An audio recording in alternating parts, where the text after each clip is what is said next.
வணக்கம். நம்ம இன்னைக்கு இந்த வீடியோல என்ன பார்க்க போறோம் அப்படின்னா finance bill versus ordinary bill, அதாவது பண மசோதாக்கும் சாதாரண மசோதாக்கும் உள்ள வேறுபாடுகள் என்னென்ன அப்படின்னு தான் பார்க்க போறோம். ரீசெண்ட் டைம்ஸ்ல இந்த பண மசோதா இல்ல சாதாரண மசோதா பற்றி டிஎன்பிசில எக்கச்சக்கமா கொஸ்டின்ஸ் கேட்க ஆரம்பிச்சிருக்காங்க. சரிங்களா? அதுக்குரிய டிஃபரன்ஷியேஷன் என்னென்ன வேறுபாடுகள், ரெண்டு மசோதாக்கும் என்னென்ன வேறுபாடுகள் இருக்கு அப்படின்னு தான் பார்க்க போறோம். இந்த மசோதாக்கள் என்பது என்ன அப்படின்னு பார்த்தோம்னா, சட்டம் வருவதற்கு முன்னாடி பிரசிடென்ட் சைன் பண்றதுக்கு முன்னாடி வரைக்கும் அது மசோதா, நம்ம ஒரு பேப்பர்ல ஒரு மசோதாவா இருக்கும், அவ்வளவுதான். அது சட்டம் நடைமுறையில வரல அப்படின்னா அது மசோதாவே காலி ஆயிரும். ஆனா பிரசிடென்ட் சைன் பண்ணதுக்கு அப்புறம் அது சட்டமாக மாறி வரும், அப்படிதானே? அப்போ பிரசிடென்ட் சைன் பண்றதுக்கு முன்னாடி இருக்கிற வரைக்கும் அது மசோதா அப்படின்னு பேரு. அந்த மாதிரி இருக்கிறது ஓகேவா, அந்த மாதிரி இருக்கிற money bill versus ordinary bill, அந்த டிஃபரன்ஷியேஷன் தான் இன்னைக்கு பார்க்க போறோம். பாருங்க, ஃபர்ஸ்ட் எடுத்தோடனே பாலிட்டியில பொறுத்த வரைக்கும் ஆர்டிகல் முக்கியம். ஒரு மேட்டர் ஒன்று இருந்துச்சுன்னா அதுக்கு ஆர்டிகல் நம்மளோட அரசியலமைப்புல கண்டிப்பா இருக்கும். அந்த ஆர்டிகல் படி ஆர்டினரி பில் சாதாரண மசோதாக்கு ஆர்டிகல் என்ன அப்படின்னு பார்த்தோம்னா ஆர்டிகல் 107ல இருந்து 107ம் 108ம் ஓகேவா. அதுக்குரிய ஆர்டிகல் என்ன அப்படின்னு பார்த்தோம்னா 107 மற்றும் 108. சரிங்களா? அதே மாதிரி மணி பில் பண மசோதாக்கு அதுக்குரிய ஆர்டிகல் 110. சரிங்களா?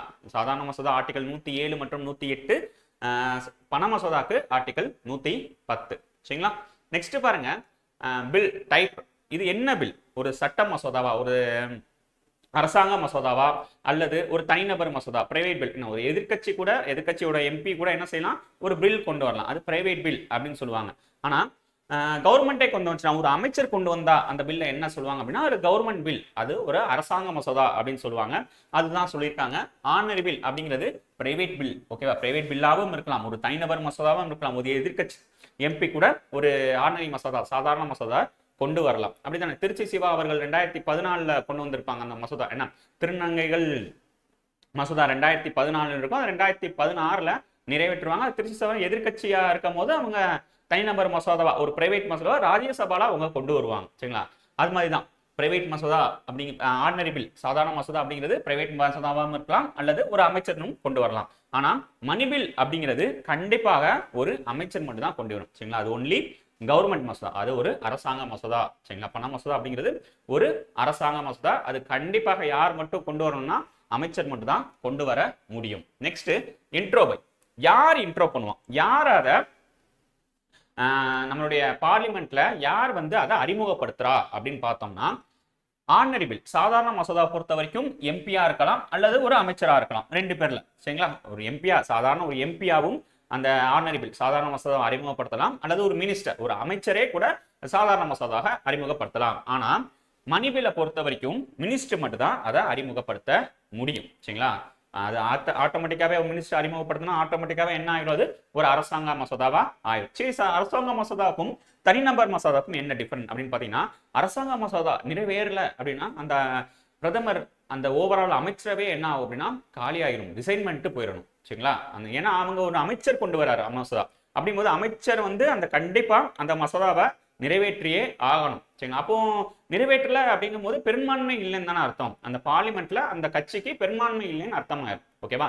அதனால கண்டிப்பா மினிஸ்டர் வர பண மசோதா மட்டும் கிடையாது, எந்த பில் மினிஸ்டர் கொண்டு வந்தாலும் கண்டிப்பா நிறைவேறி ஆகணும். நிறைவேறல அப்படின்னா அந்த ஆட்சியே காலியாகிறதுக்கு வாய்ப்புகள் இருக்கு. ஓகேவா? நெக்ஸ்ட் பாருங்க, இன்ட்ரோயின். ஓகேவா? எங்க அந்த மசோதாவை அறிமுகப்படுத்த முடியும், எங்க அந்த மசோதாவை அறிமுகப்படுத்த முடியும் அப்படின்னு பார்த்தோம்னா, ஆர்டினரி பில்லை பொறுத்த வரைக்கும் ரெண்டு அவையிலையும், லோக்சபாலையும் பண்ணலாம், ராஜ்யசபாலையும் பண்ணலாம். சரிங்களா? எங்கனாலும் கொண்டு வரலாம். ஃபர்ஸ்ட் பொறுத்த வரைக்கும் ராஜ்யசபால பண்ணிக்கலாம், இல்ல லோக்சபால பண்ணிக்கலாம். எங்கனாலும் சாதாரண மசோதாவை இன்ட்ரோ கொடுக்க முடியும். ஆனா மணி பில்லை பொறுத்த வரைக்கும், பண மசோதாவை பொறுத்த வரைக்கும் ஒன்லி லோக்சபால மட்டும்தான். சரிங்களா? மக்களவையில மட்டும்தான் அந்த பண மசோதாவை அறிமுகப்படுத்த முடியும். ஓகேவா?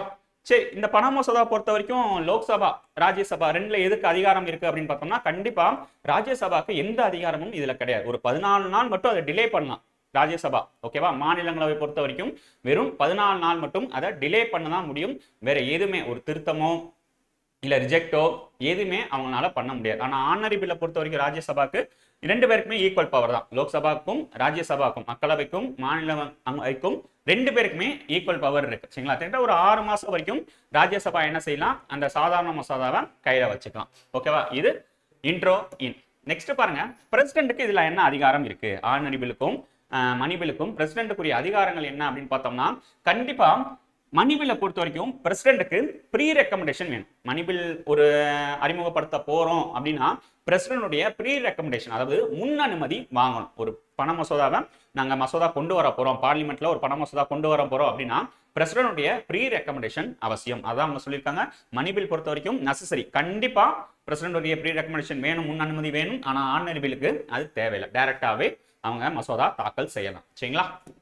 Next certification. இது பண மசோதாவா இல்லையா அப்படின்னு யார் சர்டிஃபை பண்ணணும்? சரிங்களா? யார் அது பண மசோதா இல்லையா அப்படின்னு சொல்லணும் அப்படின்னு பாத்தீங்கன்னா ஸ்பீக்கர். சரிங்களா? மக்களவையோட சபாநாயகர் தான் அது பண மசோதாவா இல்லையா அப்படின்னு அவங்க சர்டிஃபை பண்ணாதான் அது பண மசோதா. ஓகேவா?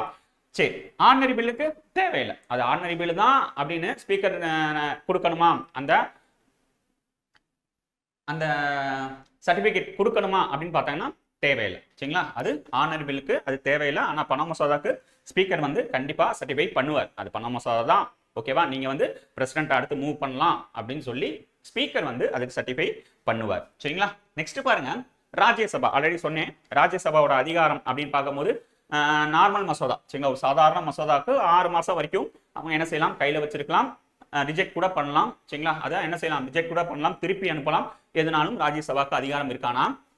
மணி பில்லை பொறுத்த வரைக்கும் வெறும் 14 நாள் மட்டும் தான் கையில வச்சிருக்க முடியும், ரிட்டர்ன் பண்ணிடுவாங்க. சரிங்களா? 14 நாள் கழிச்சு என்ன ஆகும் சார் அப்படின்னு கேட்டோம்னா 14 நாள் கழிச்சு என்னன்னா ஆட்டோமேட்டிக்கா அது ராஜ்யசபால நிறைவேற மாதிரி அவங்களுக்கு போயிடும். சரிங்களா? யாருக்கு, மாநிலங்களவை மக்களவைக்கு நிறைவேற்ற மாதிரி போயிடும். ஓகேவா? 14 நாள் தான் அவங்க வெயிட்டிங் டைம். அதுக்கடுத்து முடிஞ்சிச்சுன்னா ஆட்டோமேட்டிக்கா மக்களவை என்ன செய்வாங்க, நிறைவேற்று போய்கிட்டே இருப்பாங்க. நெக்ஸ்ட் பிரசிடென்ட்டுக்கு போயிடும். ஓகேவா? அவ்வளவுதான். வேணா என்ன செய்யலாம் அப்படின்னா இந்த மாதிரி திருத்தம் இருக்குன்னு ஒரு ரெக்கமெண்ட் பண்ணலாம், இந்த மாதிரி திருத்துங்க அப்படின்னு ரெக்கமெண்ட் வேணா பண்ணலாம், தவிர அந்த ரெக்கமெண்டை ஏற்கிறதும் ஏற்காததும் மக்களவையோட இறுதி முடிவு தான். சரிங்களா? மித்தபடி வேற எந்த அதிகாரமும் ராஜ்யசபாவுக்கு கிடையாது. நெக்ஸ்ட் பாருங்க, ஜாயிண்ட் சிட்டிங். சரிங்களா? ஜாயிண்ட் சிட்டிங் இது இருக்கா இல்லையா? ஆர்டினரி பில்லை பொறுத்த வரைக்கும் கண்டிப்பா ஜாயிண்ட் சிட்டிங் இருக்கு. ஜாயிண்ட் சிட்டிங்கை பொறுத்த வரைக்கும் பில்லுல பாத்தீங்கன்னா ஒன்லி ஆர்டினரி பில்லுக்கு மட்டும் தான் ஜாயிண்ட் சிட்டிங் போட முடியும். வேற எந்த பில், வேற எந்த பண மசோதாவா இருக்கட்டும், இல்ல சட்ட திருத்த மசோதாவா இருக்கட்டும், எந்த மசோதாவுக்கும் ஜாயிண்ட் சிட்டிங் கிடையாது. சரிங்களா? ஜாயிண்ட் சிட்டிங் கிடையாது. ஒன்லி ஆர்டினரி பில், சாதாரண மசோதாவுக்கு மட்டும்தான் அந்த பவர் இருக்கு. சரிங்களா? ஜாயிண்ட் சிட்டிங் கொண்டு ஓகேவா? ஜாயிண்ட் சிட்டிங், கூட்டு அமர்வு அப்படின்னு சொல்லுவாங்க. பார்லிமெண்ட், மக்களவையும் மாநிலங்களையும் ஒன்னா, அந்த அத்தனை எம்பியும் ஒன்னா வச்சு ஓட்டிங் பண்ணுவாங்க, அதுதான் ஜாயிண்ட் சிட்டிங். அந்த அதிகாரம் யாருக்கு இருக்குன்னா இந்த சாதாரண மசோதாவுக்கு அந்த அதிகாரத்தை கொடுத்துருக்காங்க. ஒன்லி அவங்களுக்கு மட்டும்தான் ஜாயிண்ட் சிட்டிங் அலௌட். மித்தபடி எந்த மசோதாவுக்கும், மணி பில்லா இருக்கட்டும் இல்ல வேற எந்த பில்லா இருக்கட்டும், சட்ட திருத்த மசோதாவா இருக்கட்டும், எந்த மசோதாவுக்கும் ஜாயிண்ட் சிட்டிங் அலௌட் கிடையாது. சரிங்களா? நெக்ஸ்ட் பாருங்க, வேற என்ன சார் பிரசிடென்ட்டுக்கு அதிகாரம் அப்படின்னு பார்த்தோம்னா, பிரசிடென்ட் பொறுத்த வரைக்கும் மசோதா அவங்களுக்கு போயிருச்சு, ஒரு ஆர்டினரி பில் அவங்களுக்கு போயிருச்சு, மக்களவையில் நிறைவேறி மாநிலங்களவையில் நிறைவேறி பிரசிடென்ட் கையெழுத்து தாண்டி போகுது. அப்போ அவர் என்ன செய்யலாம், அந்த சாதாரண மசோதா பார்த்தீங்கன்னா அசென்ட். ஓகேவா? அவர் என்ன செய்யலாம், ஒப்புதல் கொடுக்கலாம், கையெழுத்து போட்டுடலாம். நெக்ஸ்ட் வித்ஹோல்ட் அல்லது ரிஜெக்ட். ஓகேவா? அவர் அப்படியே கையில வச்சிருக்கலாம், அல்லது என்ன செய்யலாம், ரிஜெக்ட் கூட பண்ணலாம், அவருக்கு அதிகாரம் இருக்கு. Next return for one time, ஒரு தடவை ரிட்டர்ன் அனுப்பலாம். 2வது தடவை ரிட்டர்ன் வரும்போது அவருக்கு கண்டிப்பா சைன் பண்ணே ஆகணும், அது 2வது விஷயம். ஆனா ஒரு தடவை அவருக்கு ரிட்டர்ன் அனுப்பலாம். யாருக்கு, பார்லிமெண்ட்டுக்கு ரிட்டர்ன் அனுப்பலாம். இதை ஒரு தடவை கன்சிடர் பண்ணுங்க, இது தப்பா இருக்கே, ஒரு தடவை கன்சிடர் பண்ணுங்க அப்படின்னு அவருக்கு பார்லிமெண்ட்டுக்கு ரிட்டர்ன் பண்ணலாம். அந்த அதிகாரம் யாருக்கு இருக்கு அப்படின்னா பிரசிடென்ட் இருக்கு. எதுக்கு அப்படின்னா சாதாரண மசோதா. சரிங்களா? சரி, அப்ப மணி பில்லுக்கு எப்படி இருக்கும் அப்படின்னு பாத்தீங்கன்னா அசென்ட் கொடுக்கலாம், கண்டிப்பா சைன் பண்ணிடுவார். வித் ஹோல்டு ரிஜெக்ட் அப்படியே ஸ்டாப் பண்ணலாம், அல்லது ரிஜெக்ட் கூட பண்ணலாம். ஆனா என்ன செய்ய முடியாது அப்படின்னா நாட் ரிட்டர்ன் மணி பில். ஓகேவா? மணி பில் என்ன செய்ய முடியாது, ரிட்டர்ன் அனுப்ப முடியாது. சரிங்களா? ஏன் ரிட்டர்ன் அனுப்ப முடியாது சார் அப்படின்னு கேட்டேன்னா, யாருடைய ரெக்கமெண்டேஷன்ல வருதுன்னு பாத்தீங்கன்னா பிரசிடென்டோட ரெக்கமெண்டேஷன்லயே வருது. என்ன, பிரசிடென்ட் தான் இந்த பண மசோதா நீங்க தாக்கல் பண்ணுங்க அப்படின்னு பிரசிடென்ட் தான் ரெக்கமெண்டேஷன் பண்றாரு. அப்ப ரிட்டர்ன் என்ன செய்ய முடியாது, ரிஜெக்ட் பண்ணலாம், அசென்ட் பண்ணலாம், ஆனா என்ன செய்ய முடியாது, ரிட்டர்ன் மட்டும் பண்ண முடியாது மணி பில். சரிங்களா? நல்லா ஞாபகம் வச்சுக்கோங்க, கண்டிப்பா ரிட்டர்ன் பண்ண முடியாது. ஓகேவா? சரி, இதுதான் டிஃபரன்ஸ் மணி பில்லுக்கும் ஆர்டினரி பில்லுக்கும், சாதாரண மசோதாக்கும் பண மசோதாக்கும் இதுதான் டிஃபரெண்ட். ஓகேவா? இது புரிஞ்சிருக்கும்னு நினைக்கிறேன். நெக்ஸ்ட் வீடியோல பார்ப்போம். தேங்க்யூ.